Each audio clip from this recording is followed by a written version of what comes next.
And we are live. Welcome to Discovering Cinema. Was this episode 13? I think so. 13-ish. As always, I'm Flip, and that's my good friend Ryan. And tonight we have a really fun episode. We are building building box sets, but there's a few rules to the game here. The movies can't be put out on Blu-ray. So these are movies that are strictly stuck on DVD, VHS, Laserdisc, whichever one it is. But before that, Ryan, have you watched anything noteworthy this week? One I wanted to bring up, not to bring it downer to the very beginning of the episode. I was really, really enamored with Bob Saget. Genuinely, he is a man of culture in a weird way that was a big part of who I was growing up. Not only for the classic, Full House and America's Funniest Home Videos, but my wife and I saw him live together. I am friends with multiple people that are friends with him and were friends with him. He was a big part of shows that were formidable for me, like How I Met Your Mother. He was the narrator. He did a lot of stuff that was a big deal for me growing up. And so, in honor of that, I showed my wife his directorial debut for the first time, and we watched Dirty Work. And That's him. He directed that movie. I did not know that. Holy crap, that's awesome! That's a good movie. Beyond that, with Norm Macdonald starring and Chris Farley playing a not big part, but a part in it. It was sad. It was hard to just sit there and laugh along and not pay attention because we watched it literally like within 2 hours of him dying. It was rough. I implore people when people pass away like this, especially because our generation that appreciates cinema, we're going to start losing some of the boomer generation in spades. I mean, we've had the triple effect before where they die in threes basically, and we've seen that recently, but it's going to happen a lot worse. I'm going to be fucked up when Pesci, Pacino, and De Niro die. Right. For real. And a lot of the people that age are going to be passing quickly because they're all getting old. Yep. And it's going to come a lot more than in threes. So what I was getting at is I implore people when they do spend some time and reflect on that and share what made them special for you and spend some time looking at what you appreciate from them, some of your favorites, and find something new that they created and just do something to honor their memory. And hello to everybody. Sardis, Eric, Dave, Food for Thought, Jeff, Flickering, Stindle, and Future Boy. How is everyone doing tonight? Besides that, did you watch anything noteworthy? That was the biggest thing, and anything else I'll keep down right now. It's not as important at that. I watched The Last Duel. Nice. I actually wasn't going to show it off, but yeah, I just picked that up too. Loved it. Taylor loved it as well. I've heard it's fantastic. It's a fantastic movie. What I really love is that so from what I understand is that Matt Damon, Ben Affleck, and I'm terrible. I should probably know her name. I watched The Great Buster after Peter Bogdanovich had passed. Her name, the female writer, is Nicole Holofcener. She wrote Enough Said. She's written Can You Ever Forgive Me? Friends with Money. She's written 11 movies, directed 8 movies. But wow. She wrote, so the way I guess they did this movie is Matt Damon wrote his perspective. Ben Affleck wrote what's his name's perspective, Adam Driver's perspective, and then Nicole wrote the female lead's perspective. Nice. And it's all the same story, but there's little nuances from their point of view. In Matt Damon's perspective, he thinks he's a very loving and caring husband because back then the way he acted was probably considered loving. But when you see how he really is, he's an asshole. Adam Driver thinks, she's leading him on.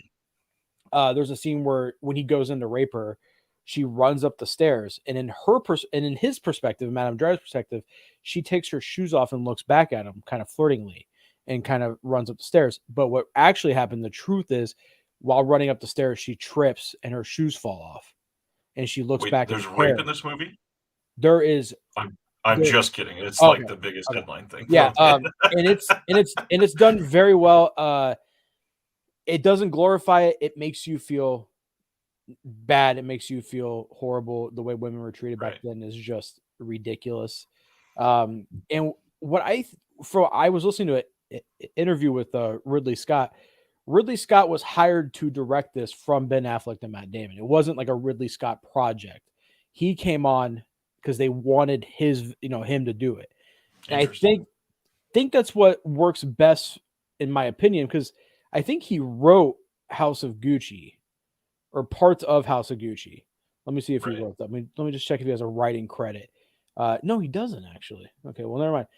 But I think out of the two movies, The Last Duel got almost no marketing.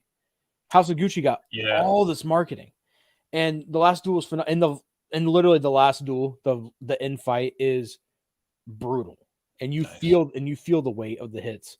I am continuing my Zatoichi experience and watched one movie this week.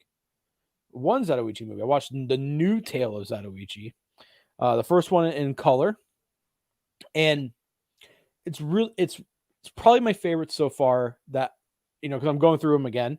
It's my favorite one of this rewatch, and the reason is because the fights take a back seat, and I don't know if I was feeling sappy. There's a really good love story in that movie, and it's very well done. And then last night I showed Taylor True Grit, the remake, not the John Wayne good one, yeah, the good one. I love them. I know people going back on Reddit. If you search True Grit and you see when the movie came out, people were lukewarm on it back then, but now it's I think it's the Coen brothers' highest rated movie. It's up there, but also the Reddit is one thing, but it got fairly favorable reviews back in the day. It made $200 million. Yeah, it did very well. Yeah, for a Western. For a modern Western, that's yeah. I mean, for a Western from 2010, there's a really good scene. It's just throwaway, where they're waiting for LaBeef, and they're in the woods, and that guy, the doctor, dressed up like a bear, and he just goes, "You're not LaBeef." I don't know why that cracks me up. Let's go on ice. And then I watched The Fastest Sword last night, 1969 Fastest Sword, directed by Pan Lei, starring Lu Ping, Zhu Cheng, and Cao Ming. It's I don't know if it was I don't know if this is just me being a fan of cinema and Westerns in particular, as well as Kung Fu movies, but the movie The Gunfighter with Gregory Peck. Have you seen that? I think so. A long time ago. I love Gregory Peck. I love Gregory Peck too. But in that movie, it's about a gunfighter who's really good. He's the best, and he doesn't want to fight anymore. He wants to settle down, and that's what The Fastest Sword's about. But in the martial arts world, but it's literally almost story beat the same. But there's a really good sister role, really good mother role, really just a simple story that's just done very well. I have the Fortune Star release, and it looks like utter shit. But I think it's probably the best that we'll ever get. Right. But besides that, you want to get into pickups? Sure. What's going on, Flex? Good to see you here. Yes, please make sure you subscribe to that new channel. Sardis, I'm jealous that you got to watch that documentary. I need to sit down with it, but man, the length is so intimidating. That's the hardest part. Speaking of what you were just talking about, one of my pickups, the first one I put on the pile to show, is one that I believe I've never seen. And if I remember right, you are at least a cool fan of, and that is McCabe and Mrs. Miller. I've still never seen it, and it was on sale this week, so I had to pick it up. And then I have been a big fan of what Umbrella has done, surprisingly, in the last year. They have stepped in and put out a lot of incredible titles. So from Orbit, I had to pick up The Man from Hong Kong. This is out. I got that from who put that out here? Twilight Time put that out. Twilight Time did. I gotta be honest, I hate Twilight Time. So yeah, I think I only have 2 or 3 titles from them. I think I have that one. I have their I think they did Drunken Master and something else together on one. Did they really like a double pack? Yeah. Huh. It might not be Drunken Master. They did at least Chan titles. I think it was Snake in the Eagle's Shadow. I don't remember. Yeah, I think it was Snake and Eagle Shot, because I was just talking about somebody about Snake, and they said they weren't going to get the 88 films because it's censored because of the animal cruelty. Of course. But it's like, guys, it's 2 seconds. Right. Not to mention, it's animal cruelty. We don't have to have it. I mean, I'm cool with it. Yeah, but at the same time, yeah. I did want to point that out. Flex is asking if Red Angel is good. I have heard that Amazing. it's incredible. The best film from that director. Yeah. And it's probably going to be his last from Arrow. I feel like they saved the best for last. That could be. It's and because like when Arrow, they'll tease you, like if you read the booklet, it'll say when the first time that they mention the director, they'll put in parentheses movies. Those are Right. usually the ones that are coming. And in the one of the booklets, it had Black Test Car and then Red Angel. So I'm guessing Red Angel is the last from that director. Jeff, there's not really a problem with Twilight Time. I'm not a big fan of the let's limit our title and only put out that limit and then that's it forever. And granted that some of that could be licensing, but I guarantee you the entire business model is not based on that. They are the ones that arbitrarily set that, where they can choose 3,000 of a title and then cut it off. There's no way that every single license holder told them it had to be exactly 3,000. Beyond that, up until about a year and a half before they shut down, they were all bare bones releases. All they had on there was like some music tracks, and that was it. So I was just not a big fan of their model. And every single title that they put out that somebody else put out, the other one was always the better option, basically. Have you seen Vengeance Pack, the company that put out Golden Mask? Yeah. They put out Jet Li's Black Mask, 4-disc set, alternate cuts of the movie, just awesome. Jesus. I really hope somebody picks it up because as much as I want to support them, it is a pain in the ass to get something from Germany to the United States. He waited, like he said, in one piece. That's the big thing. Like it can be, you can get things, but literally like 60% of the time there is something wrong with it. Yep. So I've got two more to show off. Juice. I love this movie. I'm a big fan of Juice. This is from the studio. This is a 4K Steelbook. This is all Paramount. This is brand new. I think it came out I think this came out last Tuesday. And I just got mine late. I was just talking about how much I love Juice, like what, 3 episodes ago? Something like that, yeah. I didn't even know that was out. Fuck. Juice is amazing. Omar Epps, Jermaine Hopkins, and Tupac. That's the big name. I'm from Southern California. I gotta love a lot of the stuff that came from there. It's in my blood. Juice is great. Well, are you a West Coast hip hop fan then? Wow. I think I'm more nostalgic about West Coast hip hop, but I think my heart lies in East Coast hip hop, like through and through. Yeah, East Coast is my favorite. I mean, it was like Wu-Tang, obviously. It was the first hip hop group I got into. Mobb Deep. Like when I would DJ like dubstep, drum and bass, Mobb Deep was like the group I would put in, mix into tracks because it just fucking it's so good. I love it. My last thing, everybody knows I love animation. I had to get Teen Titans from Warner. This came out on sale. I think this was only like $16 for the entire series. Is that Warner Archive? Yeah. Huh. How and what? That's like a 50-episode show, right? It is 6 discs, which is a big deal, especially when it's only $19. And does it say? It does not say. But you know what? Let's do something fun while you talk about yours, and I'll update. I'm going to open it up. So you guys know I've been collecting Shaw Brothers titles. Got over 200 titles now. So I decided to start collecting more Jidaigeki and Chambara samurai films. So these are all official. These are all bootlegs. All of these. But they're from SamuraiDVD.com. The guy takes movies that don't have English subtitles. Does it not say? Well, no. Look at this. I opened it up. Oh my God. I've never seen that before. What the fuck? What just happened? The whole thing snapped? Holy shit. It is broken in half. It was only held together with the plastic wrap. What the fuck? I've never seen a case snap like that. That was really good TV. That's incredible. You just go, gosh darn it. Like, and what's funny, I opened it up and just felt it flex, and I was like, watch, and it boom, man, that was perfect. But yes, it does not say on the inside, does not list how many. But yeah, it's the discs? No. Oh, I guess the names are on here. I could go through and count if I want. Oh, they're not even.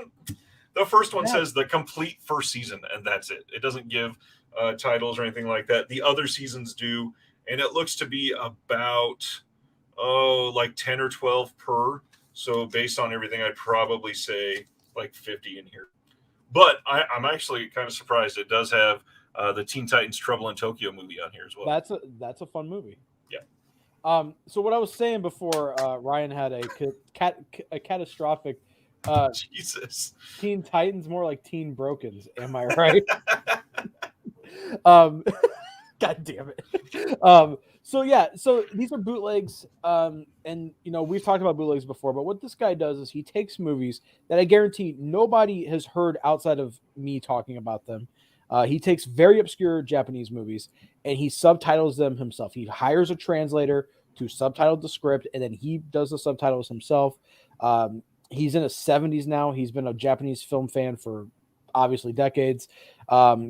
And he's got some really good stuff, and he does really good work. Like, these are sourced from the Japanese DVDs, and they're 68 episodes. I knew it was over 50.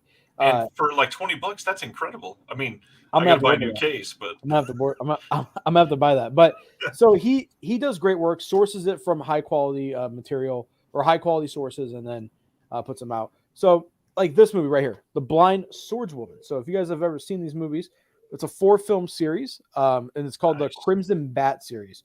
And this was inspired by Zatoichi in the female lead. A little bit bloody, doesn't cross that pinky violence line at all. But look at this. He could have easily have put all these movies on one disc, but he doesn't want the compression to be bad. So he puts them all on their own individual disc. So very happy to have this 4-film set. This film is a Kinji Mizumi film. You guys know I love Kinji Mizumi. 4 out of the 6 Lone Wolf and Cub movies. He's done a handful of the Zatoichi movies, Zatoichi Challenge, which I think is the best. This is The Devil's Temple, starring Shintaro Katsu.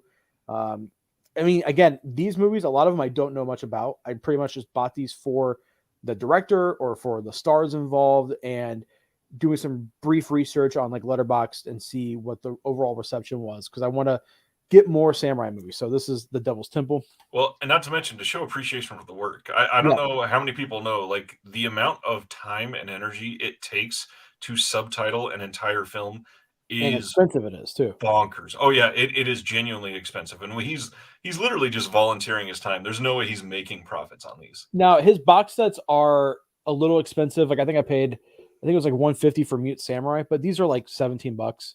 Right. And I'm fine with that, honestly, because there's movies that you can't get anywhere else.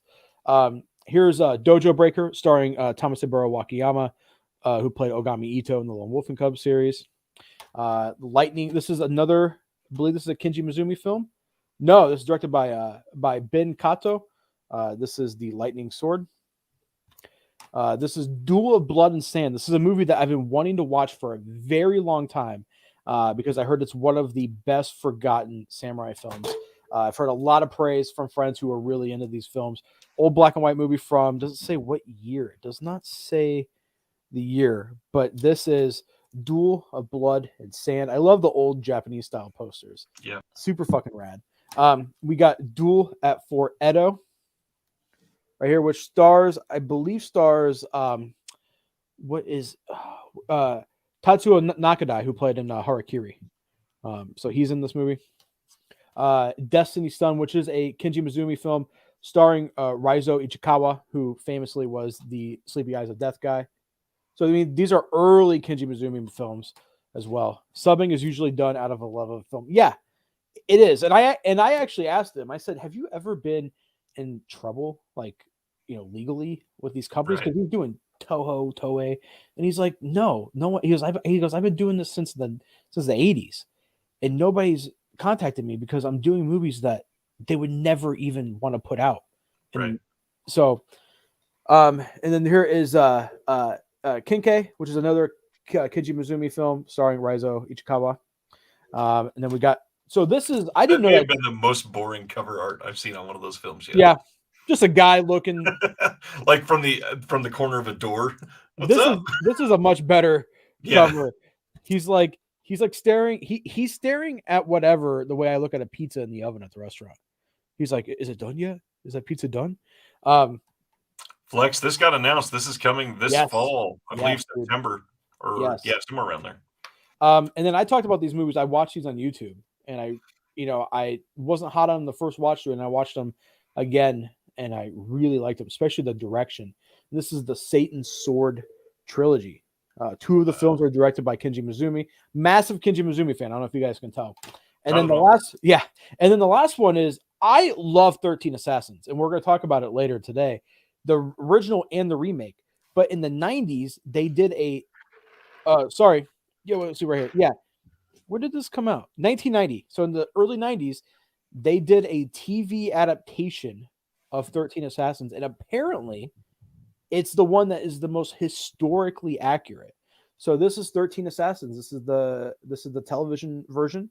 It's 95 minutes. It's apparently the most historically accurate version of it. So I'm excited to check that out. And that is my samurai pickup this week. And the guy is super incredible too. He has a couple other things I really want to order. A couple like really hidden gems that like when I saw them. Have you heard of Cold Wind Mojiro? I don't think so. It was a 2-film series that ended up getting a television show. And he said he's in the middle of doing the television show, but television shows are so expensive to do. Wow. But yeah, he's got the first 2 movies. I want to get them. That's just a fun little Chambara series. So, but yeah, those are my pickups. I love samurai movies. I love Asians. So we brought up Suicide Club from the comments. Is there any other news or anything else you want to talk about that came up this week? I feel like there is something that got announced that I wanted to talk about, but I forgot. There's not been many announcements. The biggest one that I put out on the page is Cronenberg in 4K finally got a release date that Eastern Promises. Yeah, I think that's exactly what it was for me. I was like, yes, one of the best mafia movies ever. That bathhouse scene, full dong. I can't wait. Can't wait to see his dong in 4K. How many episodes each minute is the? It's a movie. It's 95 minutes, so it's short. And dude, that's what I really love about old kung fu movies for the most part, and old samurai movies for the most part. Again, I mean, there's outliers like Akira Kurosawa film. It'll be 3 hours, Right. 3.5 hours. But like the Zatoichi movies are like hour and 20, hour and 30. Like it's so nice to just sit down and get a fucking really good story in that amount of time because we're used to Marvel movies being 2 hours, 2.5 hours. But it's so nice to get that punch in an hour and 30 and just be like, man, that was good. How is the production value of Japanese television? It truly depends on the era. So, not to talk too much about the history of Japanese cinema, but the reason why we started to get pinky violence films and the reason why Chambara films started to get more bloody is because when televisions became readily available, color televisions and stuff became readily available in Japanese homes, people were like, why are we going to the movies? Because going to the movies used to be a big event. Exactly. And they were like, why are we going to go to the movies? They started making good television shows. Mute Samurai. Toshiro Mifune, towards the end of his career, did like a 70 episode samurai TV show. But so they had high quality television shows, and Lone Wolf and Cub was actually considered a failure in its home country. So that's why we started to get these really fucking crazy movies, because they were like, we're losing money. We need to keep cinemas alive. What can we do? Tits and blood. Throw it, just give it to them. And exactly. So it really depends on the era. When this came out, I've seen a couple made for TV movies from 1990s, 1980s. Very high production value, like incredibly well done. From the screenshots here, it looks like it's just no different than a regular film. So I'll watch it this week and let you guys know. I just saw the first Lone Wolf and Cub video. It was pretty short, but great. Yes. Okay, so like Flip mentioned, theme for tonight. We wanted to breathe life into titles that have literally never gotten HD releases, at least in the States. I know at least one of mine has gotten a blue release overseas, but they are not readily available in HD here. So if you just literally speak on some of these titles, that is enough sometimes to get further fervor growing behind some title, which literally can lead back to the studio or somebody like a Vinegar Syndrome or a Shout Factory or Third Window Films to hear people that want this title out there. So we should put the money into licensing it. So just bringing these up is something to try and encourage people to seek these movies out, do something to try to push for those to be in HD on Blu-ray. And what we said, if we're going to make a box set, make it at least 2 movies, but really try for at least 3. And they don't all have to never be on Blu-ray, but at least 2/3 of the box set needs to be never on Blu-ray before, could be stuck on VHS, DVD, or even further, Laserdisc never have a home video release. There are some that have nothing, and I am eager to share some of these. So I believe you have more than me. Do you want to share your first box set? Yeah. And again, like everything we do, whether it's Ryan doing this or me doing this, we'll set a limit and then we go overboard. Like when we had the 4K ones, Ryan had like 24K movies. He was like, I love 4K. So I did this kind of like a theme. So each of this is a theme or it's the same actor. Same. So After Hours doesn't have a Blu-ray? Not at all. Huh, that's odd. So this one will be a 8-film box set, or you break it up into 2. Break it up into 2, and I'm going to call it Bushido, the Blood and Honor of Samurais. So nice. Its theme is whether it is a group of Ronin joining together and going against some of the codes of honor, or if it is questioning straight up Bushido. So we'll talk about that. So the first 3 movies are all from the same director, and that is Ichikudo. So we got 13 Assassins, the original 13 Assassins, which all of these are part of the Samurai Rebellion trilogy. It's like an unofficial trilogy, all very similar stories. But so right off the bat, you get this one's the most fun out of the group right here. Really fun, great set pieces, and for its time was very ahead of its time. Just really good swordplay. Then he did 11 Samurai, which again is bloody, is fun, but it starts to get a little bit more serious. And then with The Great Killing, this is like a depressing movie. It truly is. It's very, but it's part of this this unofficial trilogy, all the same, sort of the same story. And then you get into 2 movies by Tadashi Imai, and you got Revenge, and then you get Bushido. So the Cruel Code of the Samurai. So this film right here, and I'm blown away that this hasn't gotten a release yet, because I could rad cover too. It's super, and even though it's in black and white, they have the awesome blood on there. It's so cool. But yeah, so you see how like this one he has blood on his face. Bushido is a movie that straight up questions: is Bushido a good code of honor? Is it something that is honorable? And how many people truly hold that in their hearts? How many samurai would go all the way to really, hold dear what Bushido is? And then the last 3 movies are all versions of 47 Ronin. So you get the loyal 47 Ronin, which is a true story, but it's a really good story about these Ronin who band together to revenge their master's death, which was a big deal. And when they committed, they were all, after they achieved their goal in real life, they all committed ritual suicide because they were ordered to. And in Japan, they have a grave and a monument to them. Each Ronin has their own gravestone. Then you got Kan Ichikawa's 47 Ronin, my personal favorite. And then this movie is called Samurai Vendetta, but it's a loose adaptation of the 47 Ronin story. And if you take it, this movie's probably my second favorite in this box set that we're doing here. Really amazing film. But yeah, that is my first box set. Right there. I am loving that. I thought you had originally said 8 titles, so 6 would work perfect, and I could see that being a one of those ones, kind of like the Ultraman titles from Mill Creek, where they do. I mean, obviously, if it's box sets, it wouldn't be spines, but you could do the spine of each set of 3 and do a volume 1 and a volume 2, and do the Ronin attacking each other on the side. I mean, honestly, you could do it like this. You could break it up to these 4. Or sorry, 5, and then these 3 because they're all the same director. So you could do you could do that as well. But I thought they all have a very similar theme, so they would all fit very well together. That's awesome. I kind of went for something similar, and one of the things that I was thinking for my first one is try to get the most bang for your buck in one box set.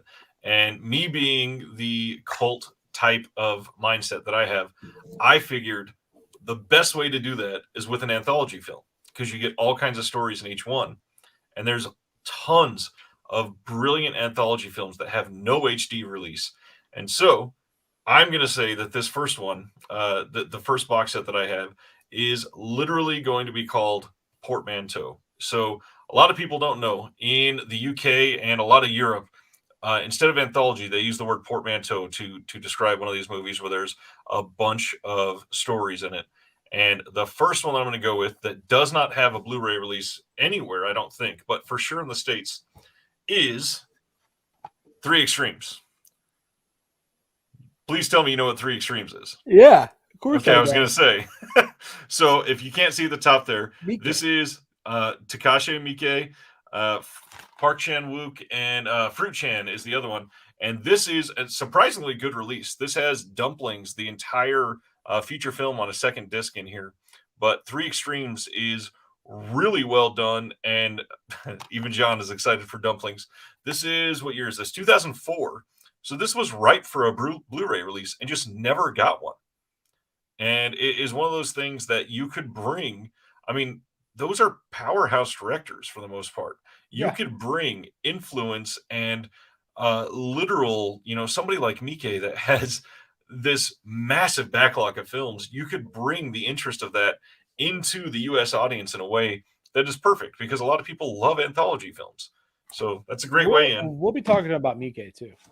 Good. Later. The next one is even newer than that one. That was 2004. This next one is unknown. I think this is like 2008 or 9. But this is Southbound. Have you seen this? No, but I've heard you talk about it a couple times, and you really So I've talked about it once or twice. This is, I think, for my money, for an anthology film, the best connected anthology film ever. And that's the hard part with a lot of anthology films, is the wraparound is either really great and then the stories suck, or the stories are really good, which is more common. The stories are really good, and then the wraparound is just trash, and it's only there to make it feel like a cohesive movie.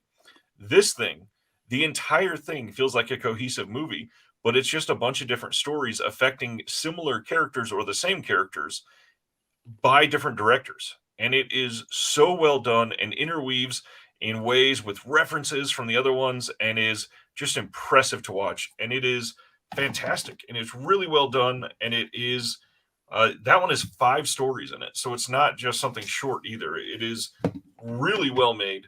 And then the last one, I'm going to share the cover of this one here, because not a lot of people have seen this one, is Grim Prairie Tales. Prairie Tales, that's good. This is a little bit of an older one, but this is James Earl Jones and Brad Dourif, and it is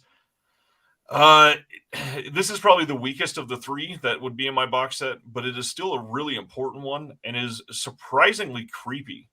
This is, I think, from like 1980 on the dot, somewhere around there, and I don't know why, but it just doesn't have a blue release. And this, I mean, it's got the names. James Earl Jones is in this, and we don't have it. I don't get it. But yeah, there's some interesting ones in there. But that's my first box set, Portmanteau. I think it would be really, really fun. Especially, I've never seen a box set of anthology films. I think that was a cool idea. That's a really cool. I mean, and honestly, this is why I love this channel. You're gonna get the stupid Asian films that I love. And my first one was Asian, though. But you did a cool twist. You did cool horror movies that are anthology, and I haven't heard of, besides Three Extremes, because that had escaped my mind until just now. Southbound was the most recent one in my brain, and that's because of you. I've never heard of it except for you. Jose is asking if Southbound is better connected than Trick or Treat. It is probably a little better, because at least in my opinion, because it's one story is leading to the other rather than just the interweaving of Sam across the night for that.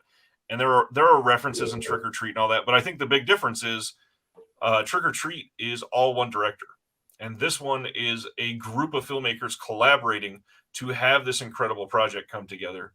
So connection-wise, I do think it's even a little bit better. So if you've not seen it, last I checked, that was on Shudder or maybe Netflix, one of the two. But it's pretty readily available, and there is a UK Blue of Southbound for sure from Studio Canal. No, Studio Canal did. Studio Canal.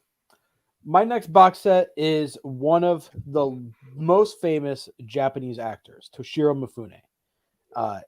And here in the States, I feel like these movies are probably more well known in Japan. For sure. But here in the States, we know him as Yojimbo. We know him in Seven Samurai. Pretty much anything that Akira Kurosawa directed, that's what we know him as here in the States. But he did a lot of samurai movies, a lot. Oh, yeah. Like he was the go-to samurai guy. So these are the forgotten samurai classics of Toshiro Mifune, is what I'm gonna call this unofficial box set. And again, all these are put out by Animigo. We got Samurai Assassin. This is an early film. This is black and white. Does it say what year exactly? It doesn't say, but it is 122 minutes, so it's a little bit on the long side. But it's really well done. It's more contemplative than a lot of the other stuff that's on this list. Like it gets pretty bloody and pretty fun. Then we got Red Lion, which I'm sure people have seen this picture. This hair is iconic. I don't know if that glare is showing it or what, but this is another black and white film. But he started a television show of this character. It's a lot of fun. It's more of a comedy, and he wears a wig. He has a large wig. They call him the Red Lion. It's fun. It's dumb fun. And then probably my favorite film in the unofficial box set that we're doing here, more of a slow burn with a nice bloody end, is Incident at Blood Pass. This movie is incredible. Absolutely incredible. It's got Toshiro Mifune. This is an unofficial Yojimbo sequel. So he plays Yojimbo. They call him Yojimbo. So it's a Yojimbo movie. And it's got Shintaro Katsu as the villain. So Zatoichi plays the villain. It's a little later. Katsu is a little bit more plumper than in the Zatoichi movies. But it's basically Quentin Tarantino copied this movie for Hateful Eight.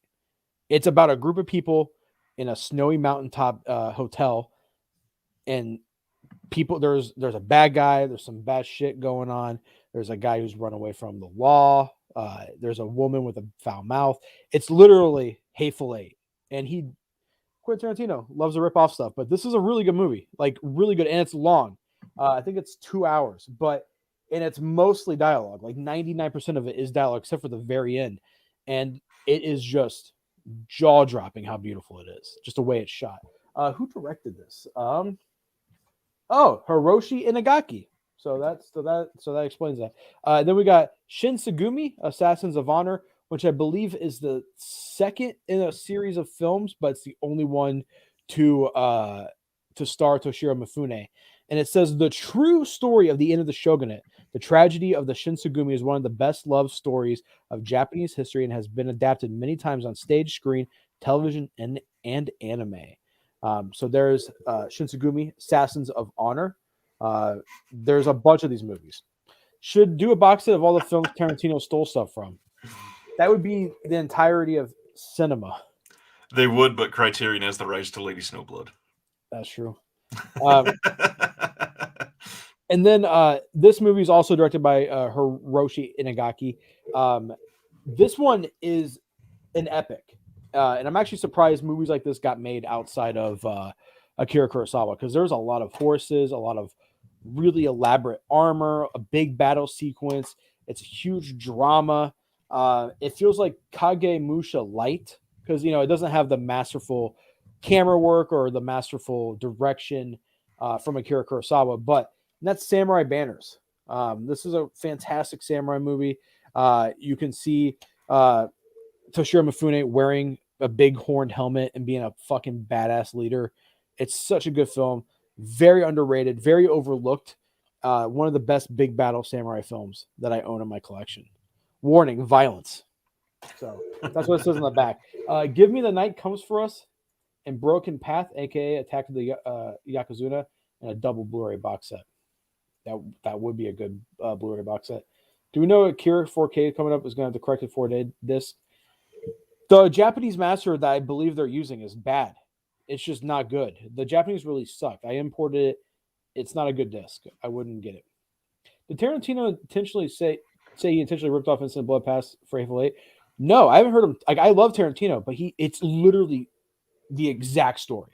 Right. And he talks about all kinds of old Asian cinema and then a lot of old westerns and stuff that he steals from pretty much all the time. What year is this movie? Because it's an older film.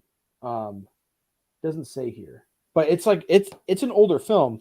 Yeah, It's exactly the story of Hateful Eight. right. Like it's just, I mean, obviously it's a little different. You know, it's not a western. It's, you know, it's not as foul mouthed as Hateful Eight, but it's that story. It is that story. So, what's your next box set? First, I wanted to highlight a title that I've been stumping for years. Stendhal says, "Don't tell mom the babysitter's dead needs it." I freaking loved that movie when I was a kid, and I'm dying to see that on Blu-ray.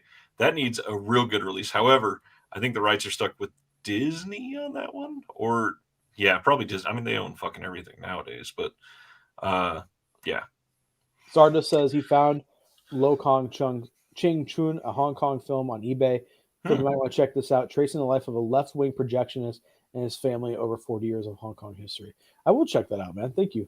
Thank you very much for pointing that or bringing that attention. Bringing that to my attention is what I should say. So my next box set is an interesting one, and for anybody, I mean, obviously, I went horror anthology for my first one, and this next one is the last I'm going to talk about horror for tonight. I promise. I am a big fan of holiday horrors. So I'm calling this Holiday Horror Volume 1 because easily you could do 9 of these. But I wanted to share 3 lesser seen but surprisingly incredible Christmas horror films. And it's not just Christmas. I love freaking all holiday horrors. I am working on some stuff for my channel that's going to be highlighting some of those. Flex, I got that steelbook. It is a wide release steelbook actually because it's from Paramount. So you can get it anywhere, but I got mine from Best Buy. But yeah, 4K Steelbook, and it's the standard 4K is available anywhere. It's a Paramount release.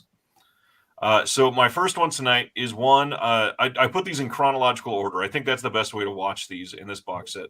And the first one tonight is from 1989, and that is the movie Elves. And Elves is super underseen. And these, surprisingly, I was looking at these earlier. Yeah, the tagline is great. They're not working for Santa anymore. I was going to give my brief synopsis, but all 3 of these do a better job than I was going to do. So just look at the title for this and the synopsis. It says, a young woman discovers that she is the focus of an evil Nazi experiment involving selective breeding and summoned elves, an attempt to create a race of supermen. She and 2 of her friends are trapped in a department store with an elf, and only Dan Haggerty, as the renegade loose cannon Santa Claus, can save them. Who can read that? Amazing. Exactly. What I was going to say is, who can read that and not say, put that into my veins right now? Because Elves is incredible. It's a late 80s movie, so you got to be a little forgiving on some of the practical effects because it was lower budget than, The Thing or something like that. But it is still way better than it had any right to be. The next one is going to be an odd one that's going to stick out like a sore thumb because it is a sequel for a series, and it is the 5th in a series, and usually by then they have ran out of all of their steam and they're awful. But this series, it started out bad and got worse and worse and worse until it got amazing.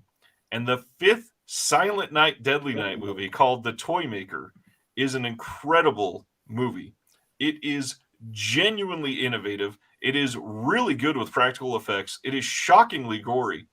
And they have some of the biggest twists in all of horror history in this movie, and nobody has seen it. I mean, the biggest one, and I don't really want to spoil the entire thing, but somebody's character name in this movie is Joe Pedo. And it turns out to be a puppet storyline because his name is Geppetto. Oh, I thought he was going to be a pedophile. Exactly, but it's so well done. Silent Night, Deadly Night 5 is incredible. Obviously, Part 2 brought us Garbage Day and all of that crap, but it's a meme movie, and probably 60% of Silent Night, Deadly Night is in Silent Night, Deadly Night Part 2, and then 3 and 4 are just trash. They're not good. Does he actually say this in the movie? Yep, I believe so. That's awesome. I think that is a direct quote. I'm going to watch that. That sounds great. That sounds incredible. Is amazing. So I must have ruffled John's feathers when I say how dare you. So the last one is one that surprisingly is probably the most seen of these films, and that is because it has a big name in it that is hilarious that he is in this movie. But that is 2005's Santa's Sleigh with the man Bill Goldberg himself. And gotta love that tagline at the top: spreading holiday fear this Christmas. This That is has a interesting. really shitty DVD out there, but it deserves so much more than it got. And this movie is way better than it has any right to be. Bill Goldberg starring in a movie should be something that is in like a 74-cent bin at Walmart and never gets bought by anybody with more than 19 teeth. But it is so goddamn good. That's incredible. More than 19 teeth. So that is Holiday Horrors Volume 1. I have a horror box set. Yes. Martial arts horror. Never mind. Have a good night, everybody. So, I love martial arts movies, obviously Shaw Brothers, but they did a really cool thing where they started producing horror movies that were just martial arts movies, but with a horror twist, something creepy, scary about them. So the first one, we're gonna start off briefly, talk about it because this one's the least scary, but it's starting to get that theme, and that is The Web of Death. It's not too scary, but it's got that atmosphere to it. And then we move into Bat Without Wings. And I don't know if anyone has seen this movie. Ryan, can you Google Bat Without Wings, Shaw Brothers, real quick, and pull up the villain who looks like Gene Simmons? Because it's is that why I recognize that title? Yes. So, oh yeah, we've talked about this one before. So pull it up on screen because I want to talk about this villain because he's incredible. It's an incredible film. Blow it up big. Directed by Choi Yun, I believe, who is the director of Magic Blade and The Lizard, which I almost put the Lizard on this, the Black Lizard on this. But I want to talk about this villain specifically because he's not scary, but oh man, he's so funny. I can't believe they fucking made this movie too. It's this picture is tiny. Let me make it look. It's bigger. Incredible. Okay. Share screen, Google Chrome. Here we go. Yeah, so that's the bad guy of this movie. He has been he's been a menace to this village, and he's been gone for I think 5 years or something, like 5 or 6 years. And he comes back and he steals a woman, and our heroes have to save the day. He has a really creepy bamboo forest maze. It's, as you can tell, it gets bloody. It gets very bloody, and it's a lot of fun. But it's also played seriously while looking like that. So it is a goofy ass movie. Now, this movie is probably the coolest of the bunch here in this box set. This is Kung Fu Dante's Inferno. Heaven and Hell, directed by Cheng Che, and it's basically all the 7 layers of hell, and it's incredible. Does he wear the platform boots? I don't know if he does or not. I'm pretty sure he has some funky. He has a funky getup. He has a very funky getup. But yeah, this is just Dante's Inferno Kung Fu version. It's very fun. It's some of the set design is creepy because each of the layers of hell has its own set. It's awesome. Fights are fun, and it's fucking Cheng Che. He's one of the best. One of the best. I think he gets people. People know his classic ones, the Venom Mob movies, the One-Armed Swordsman and stuff. But some of these lesser known Cheng Che films are incredible movies. And then the last 2, I'll briefly talk about them because they were so fucking weird that I don't even know how to explain them to you because they make no sense. So the first one is Portrait in Crystal. Absolutely bonkers movie. Very, very bloody. It says, Washan combined the skills of directing both the Criminals trilogy as well as Super Inframan in this martial arts world adventure of a mystical mass murderer loose in the underworld. Noble Pai Pao discovers that the killings are the work of a living statue trained to assassinate by the title demon, and that more murder statues are on their way if he doesn't stop them. The poison darts and booby traps keep flying in this unusual and popular epic. Popular, I don't know about that, but it is insane. And when the whole time I was watching, I was like, that made no sense. That made no sense. That's fucking stupid. I'm loving this. And then this one I watched a couple nights ago. I talked about it last week. Bloody Parrot. Love this cover. This movie is based on a Chinese folktale that while the devil was coming down to earth, a parrot got caught in its wings, and it's an evil parrot. There is no parrot. There's no bloody bird in this movie. It is just there's a couple good jump scares. It's bonkers. It's crazy. The story makes no sense. But if you just shut your brain off and let it take you for a ride, it's creepy. It's got the atmosphere of a good horror movie, and it's bloody. So that is the horror tinged Shaw Brother extravaganza. I dig it, and I love the old Shaw Brothers posters. The art on those, it's literally hardly anything can beat those, especially. That's so tiny, but yeah, I love them, dude. You're so well done. I've been like looking at posters on eBay because I'm like, oh, well, maybe I'll get a couple of my favorites. They're so fucking expensive. Oh yeah, so expensive. Movie posters are ridiculous to get into. It's insane. So I thought of one more, and mine is going to be. This is my only cheater for this week, because one of them had a Blu-ray release, but I would wish for it to lead off the box set with a 4K release, and that is what I am deeming the better Colors trilogy compared to the Colors trilogy that's out from something else. I think it's a Criterion. Yeah, Stallowski. Yeah. So the way that I played on this one is, first, the 4K in this box set, Purple Rain. Absolutely would look incredible. Prince deserves all of the praise in the world. Literally one of the best musicians of all time. Probably Short King rise up. All short kings rise up. Probably one of the most consistent musicians of all time, with his ability to just tinker and be incredible. But going off of the Colors, so that's Purple Rain. The second movie would be a Blu-ray, or if we could do all 4K, I'd be all about that. But the second one would have to be Pink Floyd's The Wall. I don't understand how we don't have a Blu-ray release of that yet. Oddly, I grew up in a house where I was like 9 years old and saw Pink Floyd's The Wall. Definitely should not have.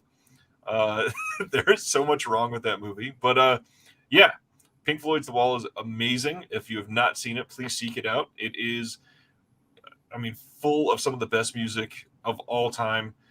Really acted well, and a really interesting way to disperse that music altogether. And then to cap it all off, either a Blu-ray or a 4K release. Can I guess? Yeah. The Queen of the Damned. That soundtrack was banging. It is banging, but we had to make it a Colors trilogy. So the last one is starring Jack Black, and that is Tenacious D and the Pick of Destiny. I like it. That's it. It's one of the best music movies of all time, and I can literally still sing word for word probably every single song from that movie, and it's amazing. And we can do it all in honor of Ronnie James Dio and just have ourselves a ball. You know, you and me look like alternate universe versions of Tenacious D.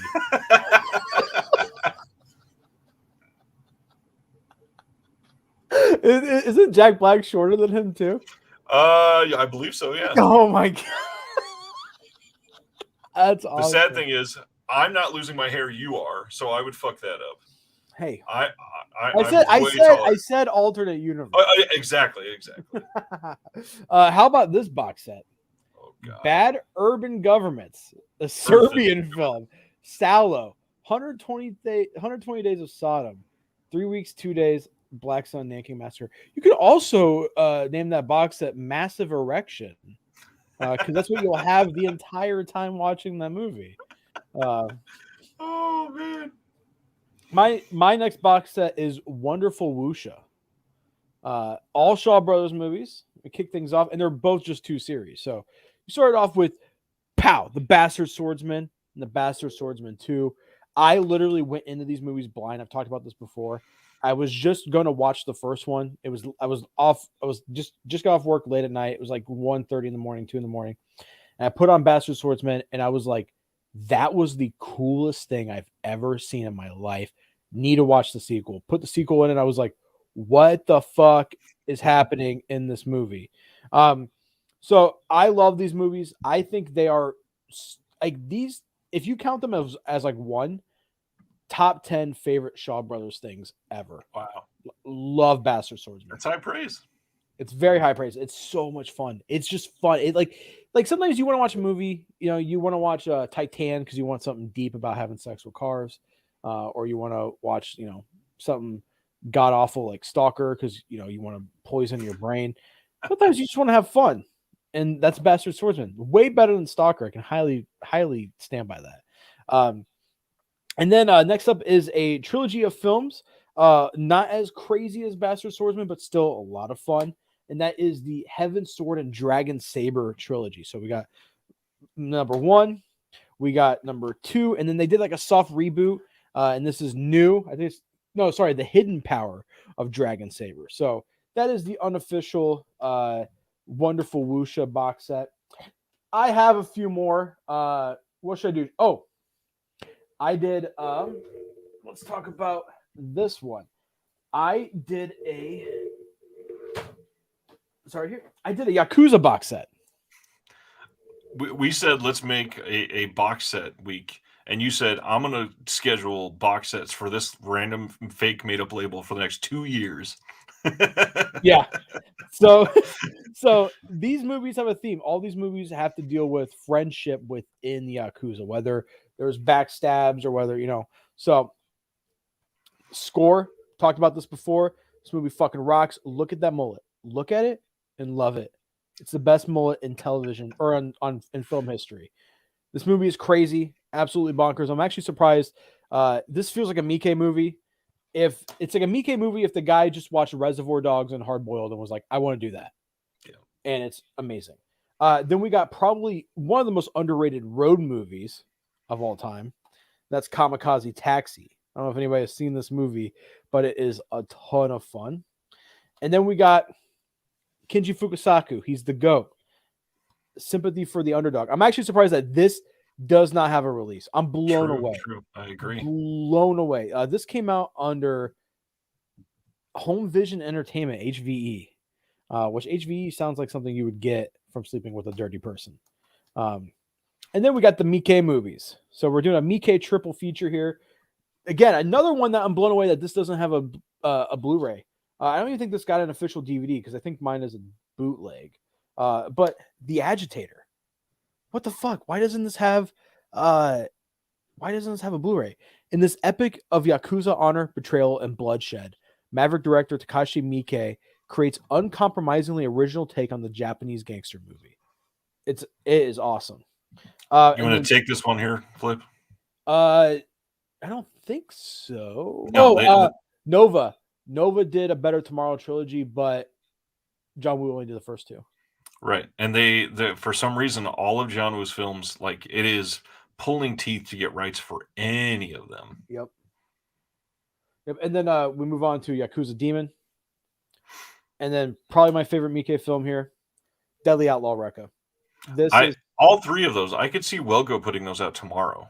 Yeah, Welgo, or I could see Arrow doing a for sure triple feature because this is an Arrow release. Right. This movie is amazing. It's got some bad CGI. There's a scene where they shoot a single rocket launcher into a skyscraper and it blows up the entire fucking skyscraper. Are there any big names in that one? Yeah. What's his tits? What's his tits? It's got Sonny Chiba and Ricky Taguchi. So Sonny Chiba, that's who I was thinking of. Yeah, okay. What's his tits? Sonny Chiba. Yeah, that makes sense. And then a double punch, Gonin 1 and 2. Incredible films. Bonkers. But yeah, that's my Japanese Yakuza box set. Deadly Outlaw Rekka is awesome, man. It's really fucking good. It's just so amazing. What do you want next? Do you want I'll just breeze through some of these, but you have so many. I made a bloody Chambara box set, including the Mikogami trilogy. You get Trail of Blood, Fearless Avenger, and Slaughter in the Snow. great. Then you move on with the 2 Shadowhunter movies, which are the 3 Musketeers, but they're Chambara films. Very fun. It's literally just the story of 3 Musketeers. And then Demon Spies. I told you, I've talked about this movie before. Yeah. Written by Kazuo Koike, who wrote the Lone Wolf and Cub movies. It's about a secret clan of ninja who train their arts to the next group. And once the art is fully mastered and trained, the older generation kills themselves. So the art stays secret, so no one can capture them and get the art from try to learn their ways. Next set is the films of Hideo Gosha, which he's only gotten 3 Outlaw Samurai, and then Film Movement is putting out Samurai Wolf 1 and 2, I believe. Flip, did you just sit on the floor and make stacks out of your collection? Yeah, I mean, I have like my shelves are themed, so I was like, I want to do a samurai one, and then I was like, man, I have so many samurai movies, I might as well just do 2 or 3. The films of Hideo Gosha. So the first 2 we're going to talk about, these are Criterion level artsy films. Like Hideo Gosha is a great director. He can do trash, like trashy movies, and we'll talk about that because it's one in this box set. But I mean, the Times Out New York says that this movie is The Sopranos, Yakuza style, and that's Onimasa, the Japanese Godfather. Incredible.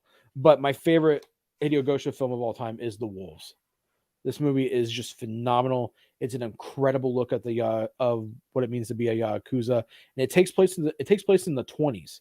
So it's a really unique time period because they are still upholding some of that samurai code and ethic, but the world around them is becoming modern. And for those of you who don't know, Japan was like behind. We like forced them to open their ports.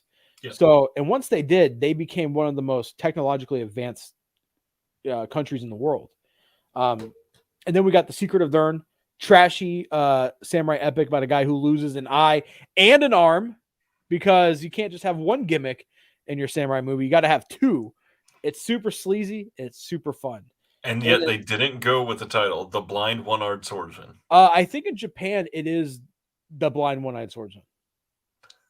I'm not kidding. On SamuraiDVD.com, he has a version of this. It's titled like Blind One-Eyed One-Iron Swordsman or something like that. But yeah, that is Secret of the Urn. Fantastic movie. And then this has the feel, just everything of a spaghetti western, but it's told in a samurai way, and that is Gyoken. Seriously, one of the best samurai films of all time. I'm blown away that Arrow hasn't picked this up, because this feels like an Arrow film. It's got that enough grindhouse feel to it while still being expertly directed. It's just such a good fucking movie. Hideo Gosha, man. It's got Tatsuya Nakadai from Ron. It's such a good film. Highly recommend. I know I'm just going to be regurgitating everything that you say, but I don't understand how samurai movies have not been a bigger point for any of these retailers. I think it's going to be the next thing. I think right now everyone's on the kung fu martial arts kick. I think once that because here's the thing. Here's the thing with martial arts movies is that it is risky, because wuxia films are so fucking weird, and right. Swordplay films never made it big here. It was the kung fu. It was Five Fingers of Death. It was Boxers from Shantung, the five deadly venoms. That I feel like the only companies really taking risks is like Eureka, putting out a Joseph Quo set, seeing how that goes, and it went well for him. But I really Heatwave from Hideo, I will. Thank you, buddy. But it's bizarre to me that we have not to be confused with one-eyed, one-horned, flying purple people eater. God damn it. But I am blown away, dude. I am blown away that there isn't that much samurai movie love. Right. It's such a deep, especially like with Arrow doing so many Japanese movies. The only true samurai film that they have put out is Bloody Spear at Mount Fuji, and that was a Arrow Academy title, which is a great movie. Obviously, Criterion has some out, but nowhere near the level of what they absolutely could have. I have over 100 samurai titles that are not Criterion released. in my collection that are just stuck on DVD. So, yeah, I mean, it's just bizarre to me. I mean, companies like Anamigo. I mean, the reason why I like that Samurai Cinema line so much is because if you look at it, they were putting them out on Laserdisc. They were putting out Lone Wolves, Lady Snowblood. They had their ear to the ground to a lot of the stuff that eventually became very popular here. Yeah, I'm really surprised that we don't have more samurai movies because there's so many good ones just out. Like there's such a wide variety too.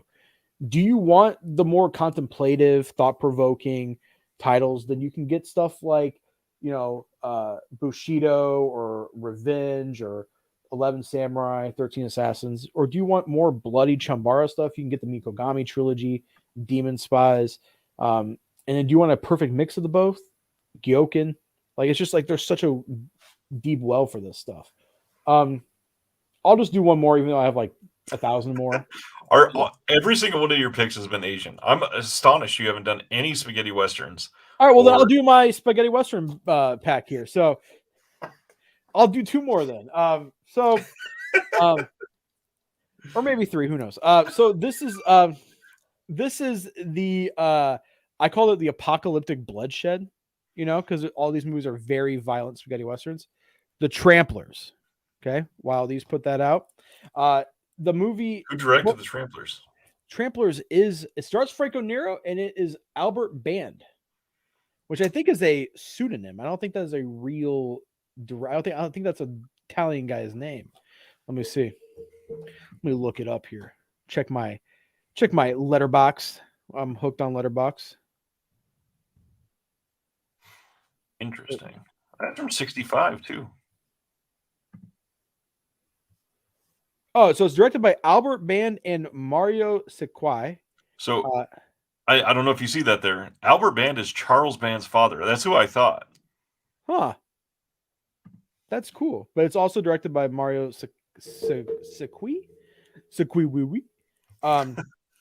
Both these movies in this pack are very violent. We got A Gun for 100 Graves and Ride for a Massacre, both put out by Wildys Productions.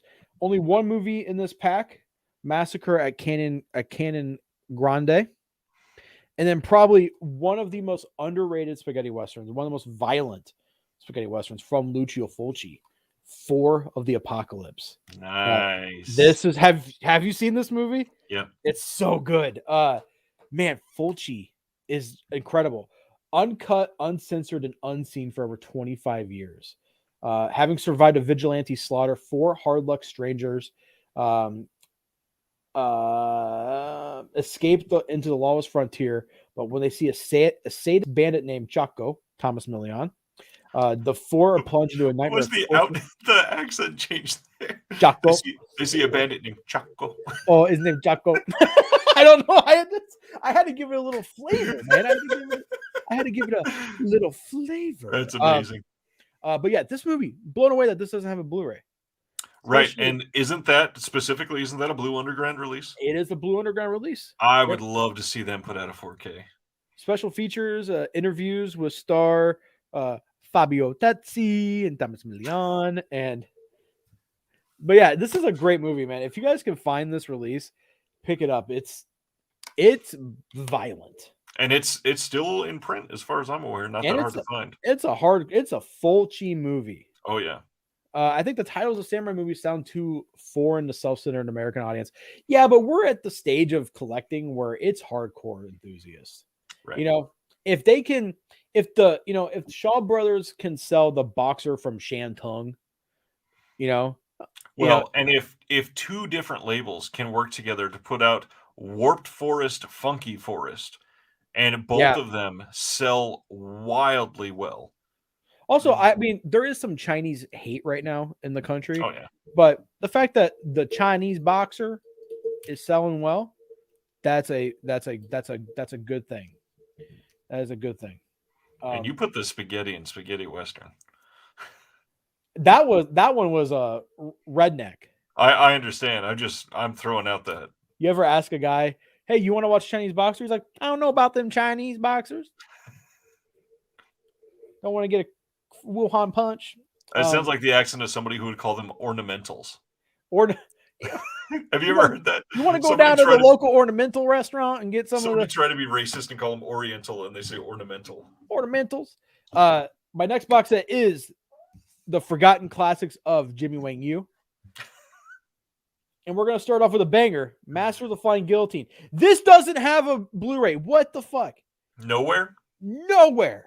Huh. Nowhere. And from what I understand is that this is the best it'll ever look because the prints were so fucking bad that they had to take multiple regions versions and splice them together. There's some weird cuts in this movie that weren't originally there. So the original version is just lost to time.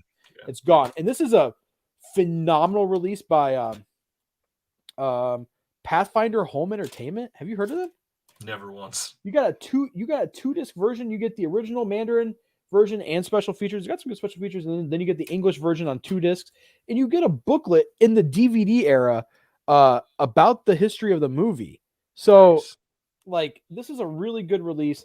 That's a home run, yeah. This one is not too. It's out of print, but it's not too hard to find. Yeah, special features are audio commentary. I once mentioned I was watching Indian films to a clerk at a convenience store, and she said, "I love westerns."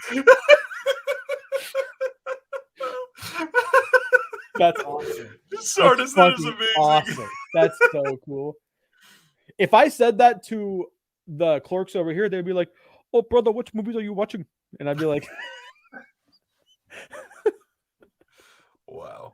You know, oh my god, dude. You know what pisses me off? So we have it's a gas station and a Subway owned by a family, and they're Indian, and they don't speak English, obviously, but they are very like nice. They're very good people. And I'll be in line at Subway, and the redneck will be like, they'll just start talking to them loud. Like the volume of the way you're speaking is going to let them understand English. Italian herbs and cheese. It's like, dude, they heard you the first time, brother. Just point it on the picture. I live in the sticks as well. We all do. Next up in the Jimmy Wang Yu collection this is from the Jimmy Wang Yu collection, but not my Jimmy Wang Yu collection. This has the one-armed boxer, tattooed dragon, man called tiger, and the one I want to pick, Beach of the War Gods. One of the best action movies ever, hands down, ever. Is that, if I'm remembering right, is that a kaiju film? No, it is a Seven Samurai knockoff. I think there's a kaiju film that has a very similar name to that. And then we get a couple one-armed swordsman B movies. One-armed swordsman versus 9 killers, and one-armed swordsmen. There's multiple guys with one arm. Very cool, innovative. And a sword. And then this movie, honestly, the best spear-based martial arts movie, like a spear. Blood of the Dragon. Awesome movie, dude. What? Are you laughing at? I'm so glad you had explained that with movements. You know, a spear? Not like Aries Spears. There's no comedian. Oh, Aries Spears. Yeah, I love Aries Spears. War God from Gold Ninja Video, says John. Is that's not the one I'm thinking of. I remember something that I'll have to look it up. And then I got one more box set.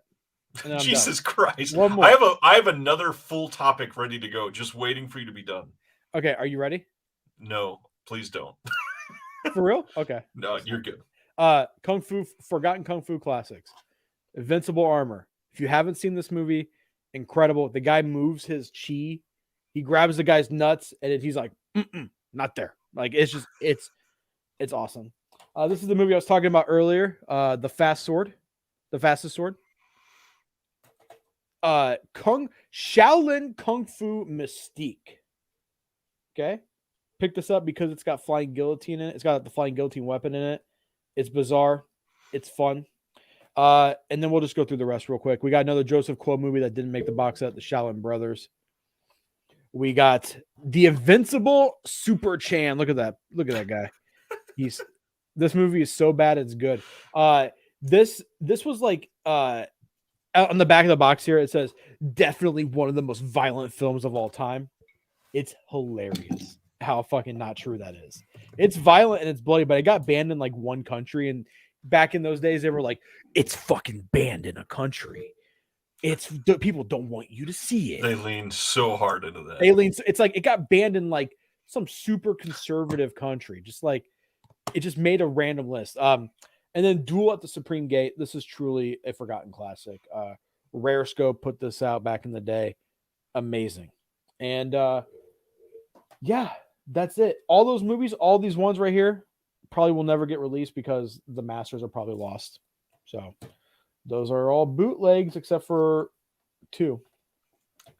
Which is another reason, before we go any further, to support physical media, to support movies, to do everything you can for companies like AGFA, who literally the entire point of AGFA is to archive film so that we do not lose it forever. Yep. And also support bootleggers. Please don't. Support the good ones. No. I've had multiple conversations on this just this week with other people. I am so pro bootlegs if it's movies that are almost 100% guaranteed not to come out. I mean, Frank Jang told us on air that Eureka passed up Mystery of Chess Boxing because there's no source without burnt-in subtitles. Right. So for me as a fan, I picked up Mystery of Chess Boxing from Kung Fu Robber. They did a brand new scan themselves of the 35 millimeter print. It's beautiful, looks great, but it's got burned in subtitles. So from a preservation standpoint, if that's the only way that we're going to get that movie, 100% support that bootleg. Things like these, guarantee you we're not going to see any of these. I wouldn't lean so heavily into that guarantee anymore with how popular they've been. I would. The odds are low, but it is much more likely than it would have been in, say, 2017. That's true. But samurai movies in general, I mean, nothing's coming out officially. Right. And when we're talking about bootlegs, we're not talking about people that are popular right now in Facebook groups that are putting out the Chucky show from Sci-Fi from 2.5 months ago that has already been confirmed to be getting a Blu-ray release in just a couple months. I think that's shitty. It is so shitty. When I talk about the bootlegs I buy, I'm talking about fans who are putting their own resources and money into subtitling or doing 35 millimeter restorations of like this movie right here. This movie isn't even on Letterboxd. It wasn't when I watched it. This isn't on Letterboxd, and they did a 35 millimeter scan of the of the print. So like these movies where, you know, The Hot, the Cool, the Vicious, where, you know, this one's a classic, but again, burned in subtitles. Right. You're never going to find it anywhere else looking that good. So, I mean, that's what I say, support bootleggers, not the guy, you know, I don't want to call him out, but Sloppy Seconds, you know, they put out stuff that's available on DVD and Blu-ray. Or the big one for a few years who got busted recently, everybody that supported Stinky Tuna, like that is embarrassing. The fact that people were running to him for Netflix films and stuff that is, you know, the Hateful Eight Roadshow version. That's, come on, man. What's the difference between Hateful Eight? Oh, the slightly extended, yeah. I mean, I did get Night Comes for Us. It was a sloppy or Stinky Tuna release, but it was a secondhand one. So, I mean, I get it. It's kind of, but I'm just more so talking about movies that will never probably see the light of day. Right. And those I get, but there are things like I still have from back in the day when I supported them more. Like I still have a Blu-ray release that's a mod bootleg of Panic Room. And someday that will be out on Blu-ray, undoubtedly. And when that comes, I will probably buy it twice and gift one version to somebody just because I bootlegged it and keep one for myself. Back when I was collecting anime bootlegs, I had Evangelion, and that was so out of print. There was no, I had it for years, and got rid of it the moment the official Blu-ray got announced and bought it. So I do, if it's a movie I love, a series I love, and I own it on bootleg, I will buy the official version. Yeah. But I mean, but some of these movies, man, some of these kung fu movies, like for instance, like Wu-Tang collection on YouTube. he's doing some work to those movies, Right. and we'll probably never see a release of those, or those aren't available anywhere. So it's like it's a double-edged sword. So it's like, and me and Ryan really truly do support these companies a little too much. So, uh, like, yeah, I think I can buy a couple samurai movies that no one's fucking heard of and be fine. Yes, I just have a burned in spot right now because I've had like I said, a handful of conversations with people this week because we have one specific person that is very popular among the community right now for bootlegs, and Is it a he vampire profile picture? yeah, it's I the know who the you're talking Bat about. Boy from the National Enquirer from the 90s. So Is that what that is? yeah, That's um, hilarious. the fact that he is so willing to tout like all of this extra work that I put into these releases, and all it is downloading a torrent and then splicing in the deleted scenes. So he literally like Control B puts a cut in Final Cut Pro, and then insert file here, and then drag the other file back over and say, "Ooh, I did all my own customized work on this." That's not what we're talking about. We're talking about like the heart and soul of somebody literally translating Mandarin to English word for word for people in the background and timing it to the movie and spending, if like I said, if you've never subtitled something, you have to listen to Work. that thing literally for like about 8 or 10 times the normal amount that you would listen to it once just watching the movie if you're really good at it. Usually it's more. And that takes so much more work. That, I mean, to a point, I almost wouldn't even call that a bootlegger. That is like uh, it's another version of an archivist, and some of these Yeah. things are not going to be archived in any other form. And So, some of these don't have any English subtitles prior right, to this guy doing ever, them. So it's like he's, I mean, it's capitalism. There's a gap in the market, and there's a very small group of fans who want that stuff. right. And that's why I think it's a little more than capitalism because again, there's no way these people are getting rich off of spending their time doing captions. There are probably less than 1,000 people that would actually spend the time seeking that out. This is for the fans of fans level fans, and Yep. they are going to spend the time putting money into something where he is working for hours and hours and hours to get an essential, a product delivered that most people would never be willing to do. Yeah. And also, I mean, buying a film print is expensive. It is. Scanning that film print is expensive. Doing your own subtitles, color correction, Yep. that takes time. And time is money. So when the Kung Fu Robber has a new Blu-ray out and it's a movie that 98% probably won't get a Blu-ray release anywhere else, it's like, yeah, I'm going to support that because they are preserving these movies. Just like we talked about.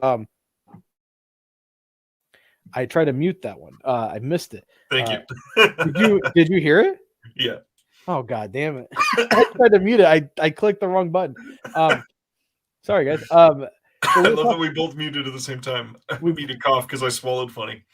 And I farted. And you guys heard it. So that's amazing. But just like we were talking about with Eureka, they passed on. They said no because they couldn't find a copy without burned subtitles. Which, by the way, that indicates they will probably never put out anything with burned-in subs at all. That sucks. That sucks because there's a lot of movies that have only burned-in subs.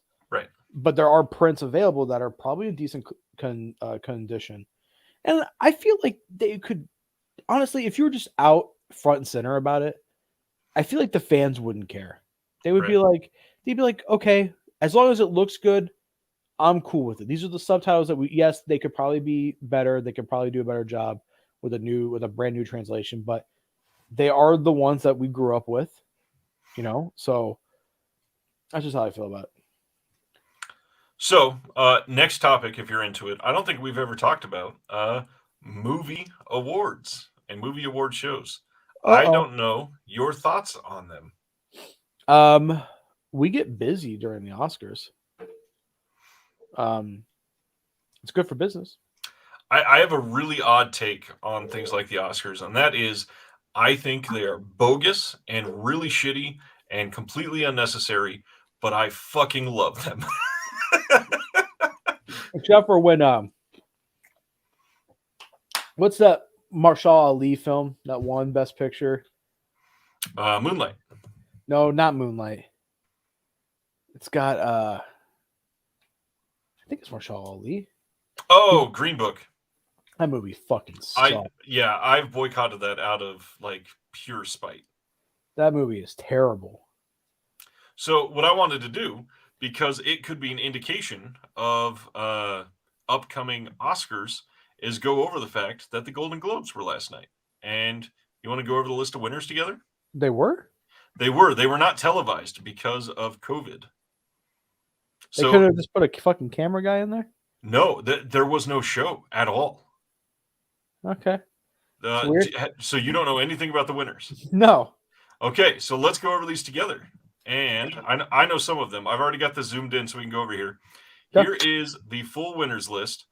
For Okay. Best Motion Picture Drama, we had Belfast, Coda, Dune, King Richard, and then I think the next one is the winner, The Power of the Dog. That's a good movie. I agree with that. I King Richard? That is the Will Smith movie. Oh, I don't give a fuck about Will Smith. I would disagree. I've not seen the entire thing yet, but oh my gosh, dude, he did some work in this. I'm just glad Dune didn't win. Yeah, they won a couple small things, but none of the big ones. Power of the Dog loses me kind of towards the end because they get a little heavy-handed with a couple of things. I think if they were more subtle, it would be a genuine masterpiece. Oh, is that one of the "I'm gay" things? There's kind of, but not. They have the name of somebody on a handkerchief. That if they would have just left the name off, it implies it still. Right. But it's just too heavy-handed. It's awesome. All right, next one is Best Picture Musical or Comedy. Oh, God. We have Cyrano, Don't Look Up, an ad. Scream this Friday. Licorice Pizza, Tick Tick Boom, and then the winner. Wait. I swear to God, I swear to motherfuck, if it's West Side Story, I'm gonna stab myself on camera. God damn it! I gotta fucking do it now. Have you seen West Side Story? Yeah, it's garbage. I've not seen West Side Story, and Not this good. one. I don't like musicals though. Yeah, and that's the difference. You don't like any musicals? Is there not a single one you've ever liked, other than something like Tenacious D and The Pick of Destiny? I do not. South Park. I mean, Team America. Yeah, those are Team America a little less, but yeah. America. Fuck yeah. No, dude, I'm sorry, but Ansel or whatever his name is has the charisma of a turtle. No, I disagree there because turtles are alive. Yeah, he's really bad. The only thing that I've ever Baby Driver. And that's the thing. I was going to say I liked him in Baby Driver, but I think it would have been better if it was somebody else. But I don't know. Leonardo DiCaprio. Well, Titanic era Leo in that role would have been great. It would have been that year. And what's funny is in this specific category, one that I'm thinking would have been great. Could you imagine Andrew Garfield doing that? No, I'm not a big Andrew Garfield. Could you imagine? You don't like Andrew Garfield? He's all right. He's all right. He's in the Silence is great. He is incredible. Also did not like Tick Tick Boom. I wanted to Tick Tick Boom my head off. What the fuck is going on with this ad? I don't know if I'm liking it. Someone said, wouldn't you like it being that you're a girl, Dad Flip? That's why I don't like it. It's because I have had to watch Frozen and Frozen 2 over and over and over. And I want to stab myself every time. Dude, for real. I think that question was back at Power of the Dog or something else. Why would my daughter's watching I haven't seen Power of the Dog. It might have been my daughter's not watching King Power Richard might have been what they were talking about. Oh. I guess. Yeah, I mean, out of that out of that list though, the only movie I really want to see is Licorice Pizza. Really bad. I still haven't seen Don't Look Up. I need to watch It's that one. it's a solid movie. I mean, I know Food for Thought said he hated it, but I And like it does seem to be very divisive. very divisive. All right, moving on. Best performance by an actor in a motion picture or drama. Speaking of your man, Mahershala Ali I for love Swan him. Dude. Song. He's so good. Javier Bardem, who's also great, but in a movie that it seemed to be just pure Oscar bait. The Being the Ricardos, what the fuck? I need to turn off ads and Chrome. Benedict Cumberbatch in Power of the Dog, but the winner, as you see there, Okay. Will Smith in King Richard. And Dude, then I Denzel cannot also wait got- for a tragedy of. I can't wait for the tragedy of Macbeth. I have only heard great things about Macbeth. Yep. All right. So Will Smith is supposedly like riding high to get the Oscar for Best Actor. I hope not. Next up, Best Performance by an Actress in a Motion Picture. And this is the one, I'll warn you now, a lot of people are pissed off about this one. So we have Jessica Chastain in The Eyes of Tammy Faye. I also just got this one, and I really can't wait to watch it. Yeah, I love that story. Oh, and that's another Andrew Garfield movie. Love Jessica Chastain. Yep. Olivia Colman from The Lost Daughter, which that is the Maggie Gyllenhaal movie, I think. Yeah, great movie. And then we've got the winner, Nicole Kidman, for Being the Ricardos, which kind of shocked a lot of people. Who gives a fuck? Women suck. Lady Gaga for House of Gucci, Jesus Christ. And then the big snub, Kristen Stewart and Spencer. Dude. That's the one. When like you stopped at Nicole Kidman because I was like, wait, what the fuck? Kristen Stewart needed to win. Yep. Also, Lady Gaga, she's hamming it up, but that's literally how that woman talked. So, and I was kidding. Women don't suck. I love that you still feel the need to put that in as a disclaimer. Next, people don't know. Right, that's true. Best performance by an actor in a motion picture, musical, or comedy. We have Leo in Don't Look Up. He was pretty fun. Peter Dinklage in Cyrano. The winner, Andrew Garfield for Tick, Tick, Boom. Oh my god. Cooper Hoffman for Licorice Pizza, and then Anthony Ramos for In the Heights. Did you see In the Heights? No. Yeah, because you don't like musicals. That makes sense. Hey, wait, how many fucking musicals came out this year? I mean, quite a few, surprisingly. Yeah, so have you noticed last year the most COVID deaths, most musicals in recent history? They need to stop producing musicals. The musicals are spreading COVID. It is so sad that correlation does equal causation. Otherwise, that would be a lot worse. God, I hate musicals so much, dude. I've never watched a musical and been like, yeah, that song's awesome. Like Hamilton can go suck a dick, dude. Seriously, like, fuck. I can't agree with you right here at all. Fuck off with that. There have been so many great musicals. Musicals is the one genre that I think is utterly garbage with all my being. Same with Kung Fu. Hey, motherfucker. I just had to get something in there. I know. Next, best performance by an actress in a motion picture, musical, or comedy. Marianne Cotillard for Annette. Alana Haim for Licorice Pizza. Jennifer Lawrence for Don't Look Up. No. Emma Stone for Cruella, which I am shocked even got a nomination for a Golden Globe. No. Because she did not deserve that. It's a movie. It's okay. She didn't deserve a nomination. But the winner, Rachel Zegler for West Side Story. Fucking Steven Spielberg comes out of the woodwork and makes a god awful fucking movie. Look at this shit. Best director for I swear to God. I swear to motherfucking God. If it's Steven Spielberg. All right, go. Should I call prematurely the ambulance to come to your house? I might have another heart attack on camera, dude. All right, so Kenneth Branagh for Belfast. The winner. Oh my God, good for her. A shocking win. You know, I actually, when I found out a woman directed that movie, I deducted it at a point. And the big thing here, she beat Steven Spielberg and Denis Villeneuve for Dune. Good. And that's a big deal. A lot of people really expected Steven Spielberg to win this one. I'm honestly, I kind of thought Maggie Gyllenhaal could have won this one.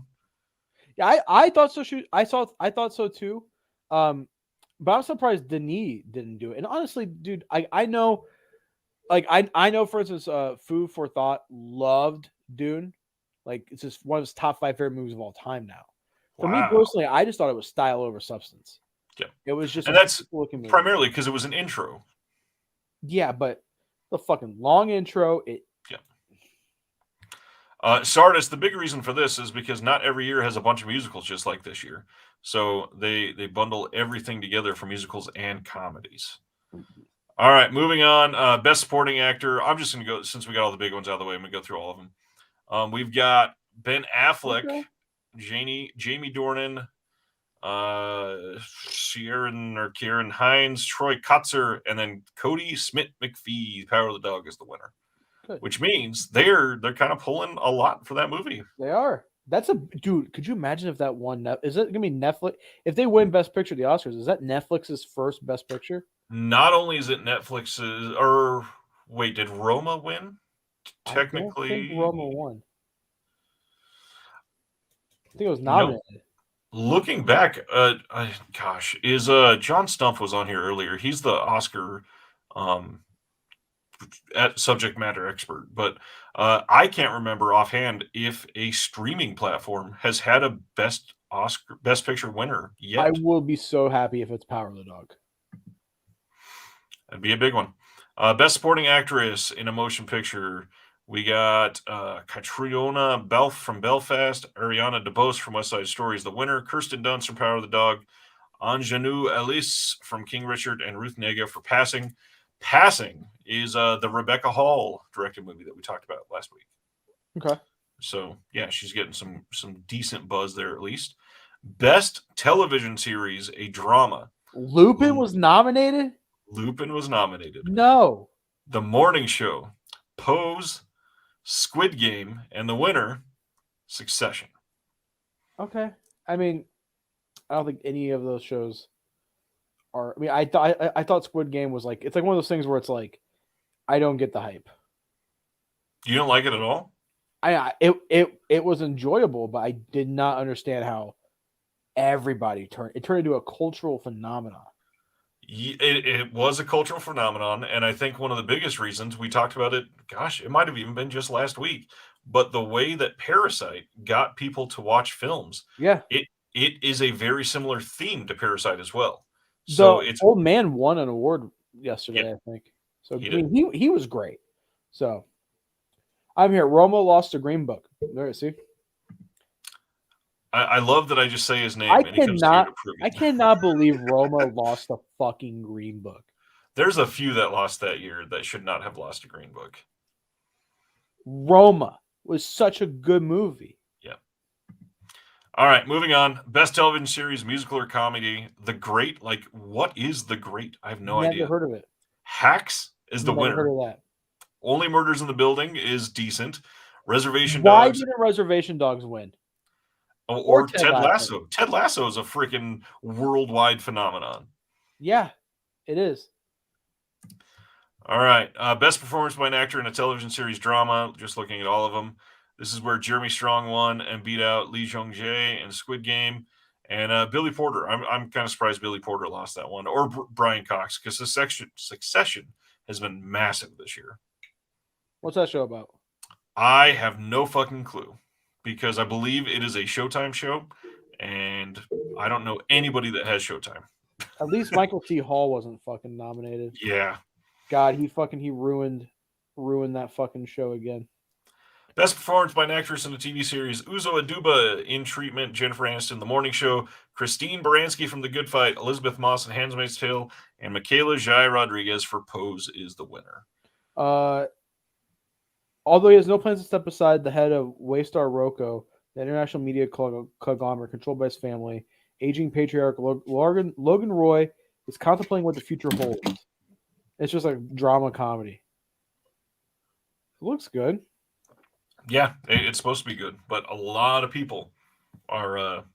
It's like Reddit at the end of every year. We were just talking about Reddit earlier. They do a vote for the best television series that were brand new that year, the best ongoing series for that year, and then again for the best series of all time. And Succession is literally listed in the top 10 TV shows of all time for the vote for this year. And I don't see that. Like I don't understand. beating The Wire, beating Sopranos, beating The Shield, beating Bosch, Gamora, beating MASH, beating I Love Lucy, beating everything. the Munsters. Exactly. Oh, Hill Street Blues. There you go. Best performance by an actor in a TV series, musical, or comedy. We got Jason Sudeikis with no surprise here for Ted Lasso. Yeah, good. I love that Steve Martin and Martin Short were both nominated for Only Murders in the Building. What is that? It is a Hulu series that has Steve Martin, Martin Short teamed up with a wonderful Selena Gomez. I actually like Selena Gomez. She's fantastic. Yeah, she's great. Next, best performance by an actress in a TV series, musical, or comedy. And Jean Smart from Hacks. Again, what the hell is Hacks? I have no idea. Issa Rae. I freaking love Issa Rae. Insecure is pretty damn good. Hacks. Best limited series, anthology series, or a motion picture made for TV. The Underground Railroad for Amazon Prime is the one that won here. I mean, that's awesome. I've never heard of that. I know what the Underground Railroad is, but I don't. Hacks is a dark mentorship forms between Deborah Vance, a legendary Las Vegas comic, and an entitled outcast 25-year-old comedy writer. Oh, so it's like if our friend what's his name? Jeremy Long. Jeremy Long, what's his tits? Teamed up with Andy Dick again.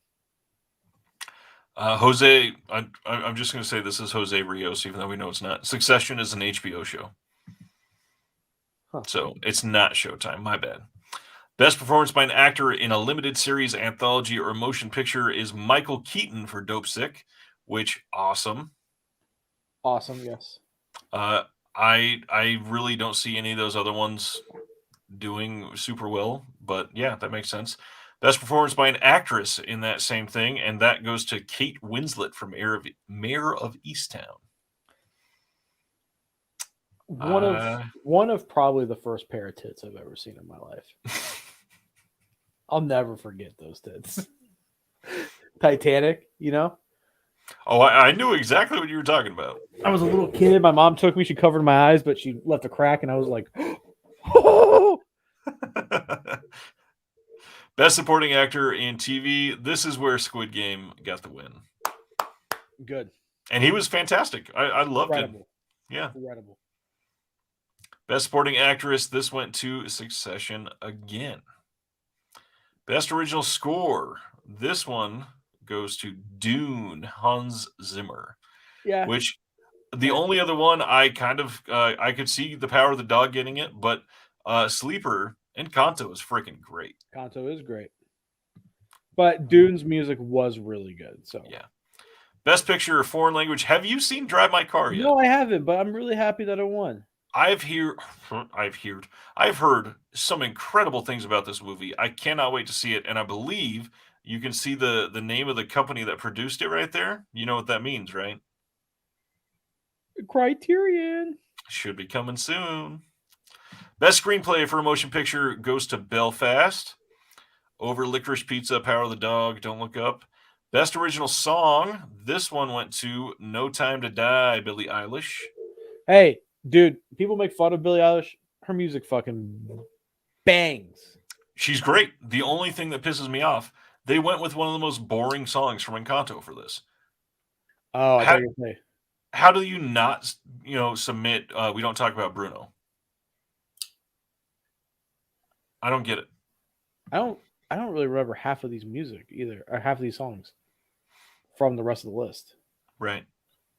Probably because No Time to Die probably won because it's the most standout one. It's easily the most recognizable.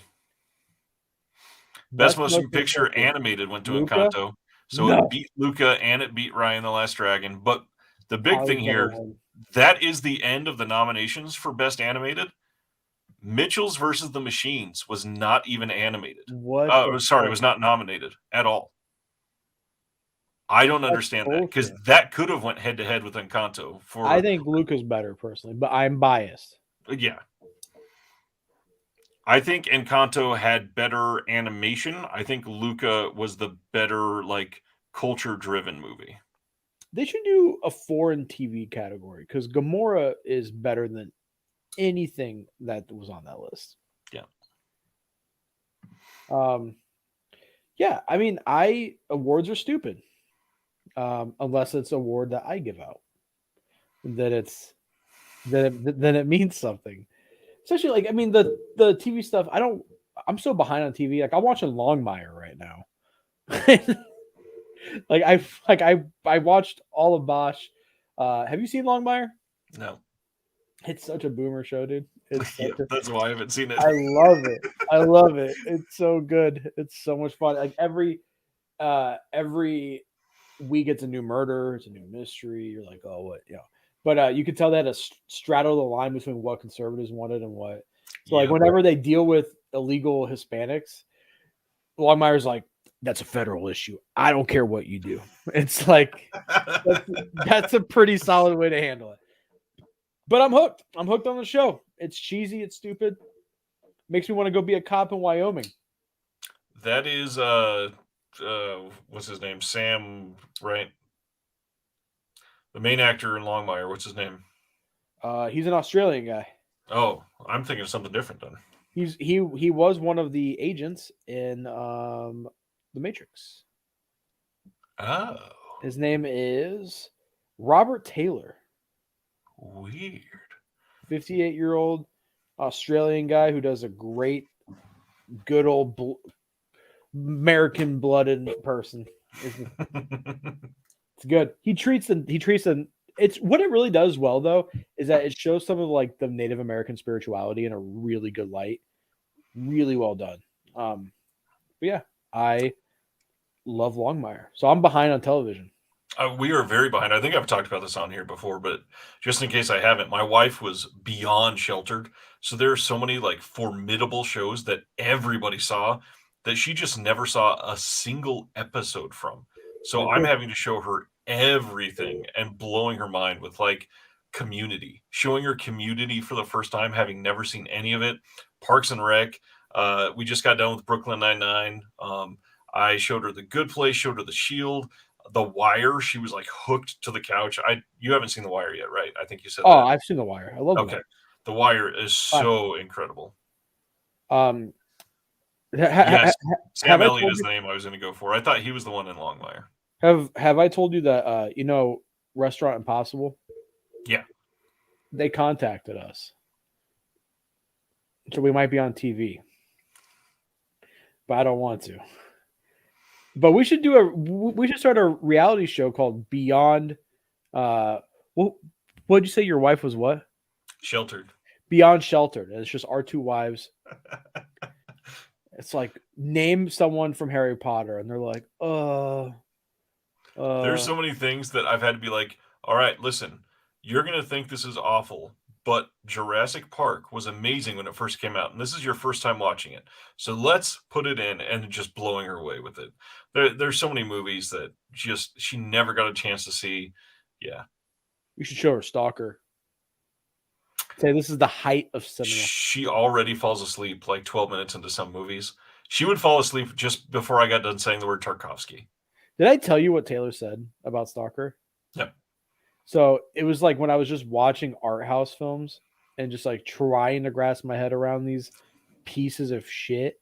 And she was like, all you watch is boring 3-hour movies that make no fucking sense. And I was like, I know, I'm trying to understand what makes this so good. She's like, this sucks. I'm like, yeah, it kind of does. But I was like, it's supposed to be one of the best sci-fi films of all time. Don't want to go on a rampage about another Tarkovsky rant.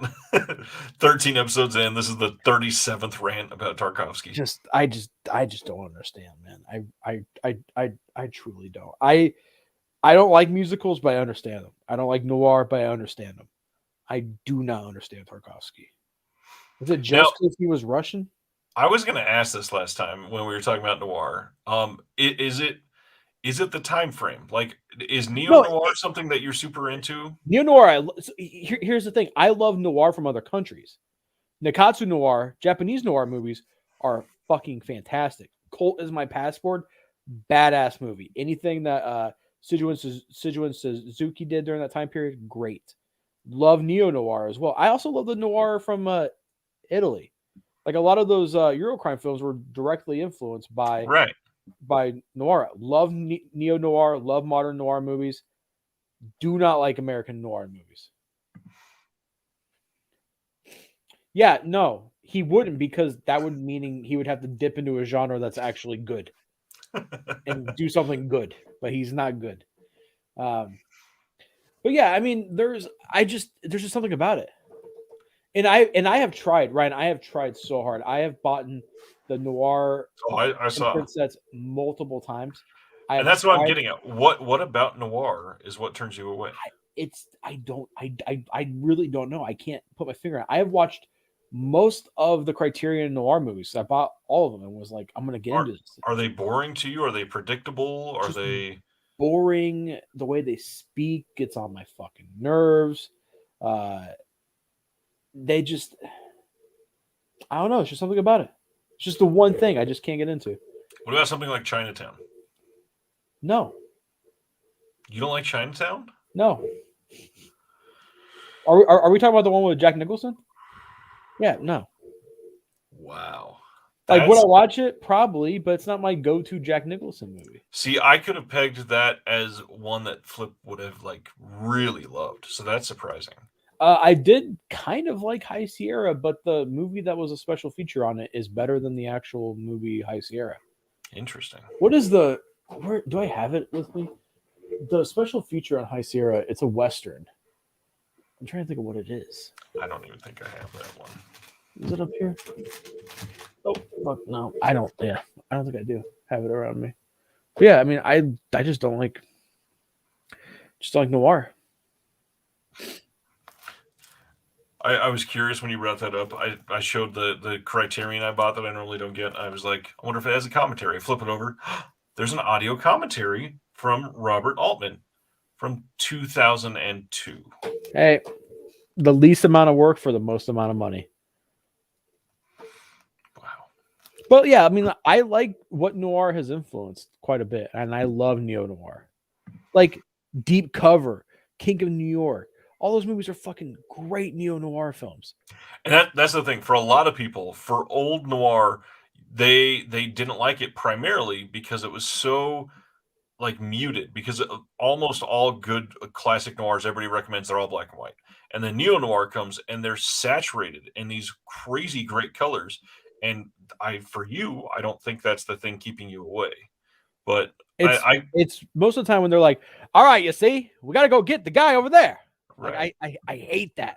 Oh God, fucking nails it. That makes sense. But at the same time, though, I like stuff in genres that people do not like. Like, it's hard to love some of the spaghetti westerns I like. It's hard to be like, I'm gonna watch samurai movies from the 50s that are black and white, that, you know, are culturally vastly different than anything we have in America. And there are 4 sequels in the next 7 hours. Yeah, and I love that stuff. But for me, it's just noir is just the one thing. Like, there's a handful that I do like. Night of the Hunter, I like. I don't know that I'd call that a true noir. Well, then that's probably why I like it. I'm trying to think of what else I have a few noir still. Asphalt Jungle is okay. But yeah, just not my thing. Not my cup of tea. I get that. And the dialogue thing I definitely get, because a lot of it is it's dated and completely unrealistic. And that could be something that sets it apart, because a lot of noir, it should be literally seeped in realism. It should be something that you can relate to and say, I could see if I was in this situation how they would have got here, because I could, relate to making those sort of decisions. But if they're just going to say he went around the corner and grabbed the bag, I get that.